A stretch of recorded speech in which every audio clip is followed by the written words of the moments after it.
सभी साथियों को जय भीम। रानाडे गांधी जिन्ना इस बुक में बाबा साहब ने रानाडे के वास्तव में व्यक्तित्व के बारे में बताया, उनके ऐसे कार्य जो वास्तव में जनता को पता ही नहीं थे और ऐसे नायक जो बन चुके थे उस समय जो वास्तव में उस लायक नहीं थे, लेकिन उनकी जो है लोग गुणगान गा रहे थे। तो बाबा साहब ने कहा ऐसे लोगों को जो है बाएं हाथ का खेल उन पत्रकारों पर है, यानी कि पत्रकारिता पर, मीडिया पर लगाया बाबा साहब ने आरोप कि वो चाहे तो ऐसे नायक कभी भी जो है उत्पन्न कर सकते हैं, उनके बाएं हाथ का खेल है।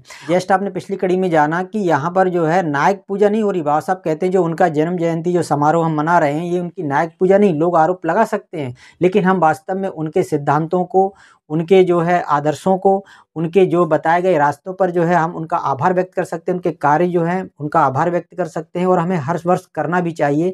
यह नायक पूजा नहीं, ये वास्तव में उनको सिद्धांतों को, उनके आदर्शों को हमें जो है उनके दर्शन को जानने का अवसर है, उनको दोबारा से जो है लोगों तक पहुंचाने का अवसर है वो। और आज भी वो है जो है आज की जनता के भी वो जो है पथ प्रदर्शक बन सकते हैं। और उसी क्रम बाबा साहब कहते हैं कि कुछ लोग कहते हैं कि जो रानाडे थे वो ये चाहते थे कि हम जो है हमेशा गुलाम बने रहें और वह स्वाधीनता के पक्षधर नहीं थे। तो यह आरोप जो लगाया जाता है, बाबा साहब कहते हैं मैं चाहता था इस विषय पर चर्चा ना करूं, लेकिन चलो आज मैं इस बात पर भी जो है स्पष्ट कर ही देता हूं कि जो है ऐसा जो क्यों उनका कहा जाता है, ये जो अपवाद उनके साथ ऐसा क्यों है। तो इस पर जो है बाबा साहब कहते हैं, बहुत ही रोचक आज का विषय है, आप जरूर इस कड़ी से जुड़े रहिएगा। और अभी तक आपने चैनल को सब्सक्राइब नहीं किया, सब्सक्राइब कर लीजिए, लोगों तक जरूर शेयर कीजिए। तो बाबा साहब कहते हैं एक आरोप रानाडे पर बहुधा लगाया जाता है कि मेरा विचार है कि उसका उत्तर दे ही दिया जाए। उनका विचार था कि भारत पर अंग्रेजों की विजय विधि का विधान थी और भारत का सब इससे बढ़कर हित नहीं हो सकता था, यानी कि अंग्रेज जो आए इससे भारत का हित हुआ, ऐसा कह रहे हो। और वह ब्रिटिश साम्राज्य के भीतर रहे और उसी में उसकी अंतिम नियति निहित है। संक्षेप में कहा जाए तो रानाडे पर आरोप लगाया जाता है कि वह भारत की स्वाधीनता के पक्षधर नहीं थे। तो वास्तव में ऐसा क्यों कहा उन्होंने?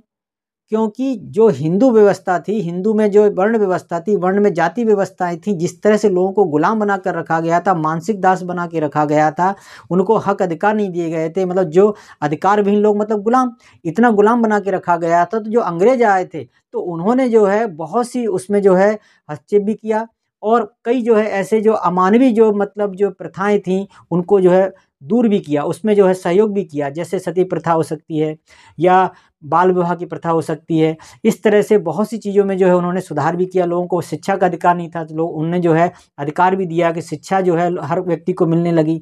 ऐसे बहुत से कार्य थे, इसीलिए शायद राणा जी जो कह रहे थे, तो इसीलिए जो उन्होंने कभी भी इसका जो है मतलब ये नहीं कहा कि अंग्रेज यहाँ से चले जाएं, वो यही कहते रहे कि अंग्रेज आए, ये विधि का विधान बहुत अच्छा ही था और इससे ज़्यादा हितकर नहीं हो सकता, इसलिए अंग्रेजों के अधीन कुछ समय तक रहना चाहिए। लेकिन वो ऐसा क्यों कहते थे, इसका जो उन्हीं का कथन जो बाबा साहब यहाँ पर प्रस्तुत करते हैं। तो आरोप के आधार जो है बताते हैं रानाडे के ये उद्गार हैं। क्या उद्गार हैं?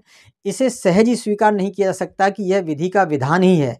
असंख्य भारतवासियों के अति विशाल जनसमूह को विदेशी प्रभुत्व के प्रभावों तथा प्रतिबंधों के अधीन सदियों तक रखा जाए, जब तक इन प्रभावों तथा प्रतिबंधों का उद्देश्य बना रहे कि वे उन दिशाओं में लोगों की शक्ति तथा चरित्र के निर्माण में स्थायी सहयोग देते रहें। यानी कि जो अंग्रेज इतना जो है सहयोग कर रहे थे, इसलिए तब तक तो उनके अधीन बना ही रहना चाहिए। और जिनमें कि भारतीय जातियां अति प्रभावग्रस्त हैं। एक बात निश्चित है कि यहाँ पर कहते हैं 500 वर्ष तक बने रहने के पश्चात मुस्लिम साम्राज्य ढह गया था। एक उदाहरण जो इतिहास से देते हैं, और उसके कारण पंजाब तथा पूरे मध्य भारत और दक्षिणी भारत की पुरानी मूल जातियों को पुनः स्थापित होने का अवसर मिला। तो पुनः स्थापना के ये आधार उन आधारों से कहीं अधिक ठोस स्वरूप के थे जिन्होंने प्रारंभिक मुस्लिम विजेताओं के आगे बड़ी आसानी से घुटने टेक दिए थे। इससे अच्छा तो कम से कम इनके अधीन है, तो एक समय ऐसा आएगा कि जो है एक नया जो है एक राष्ट्र का निर्माण होगा। तो यहाँ पर जो रानाडे जो है स्पष्ट कहते हैं कि ये विधि का विधान है, सही है, अंग्रेजों के अधीन जब तक रहेंगे तब तक कुछ ना कुछ अच्छा ही होगा। अगली कड़ी में आप जानेंगे कि हिंदू तथा मुसलमान दोनों में ही अनेक गुणों का अभाव है। तो इस विषय पर जो है बाबा साहब क्या कहते हैं, तो जुड़े रहिए इन कड़ियों से। मिलते हैं अगली कड़ी में। सभी साथियों को जय भीम।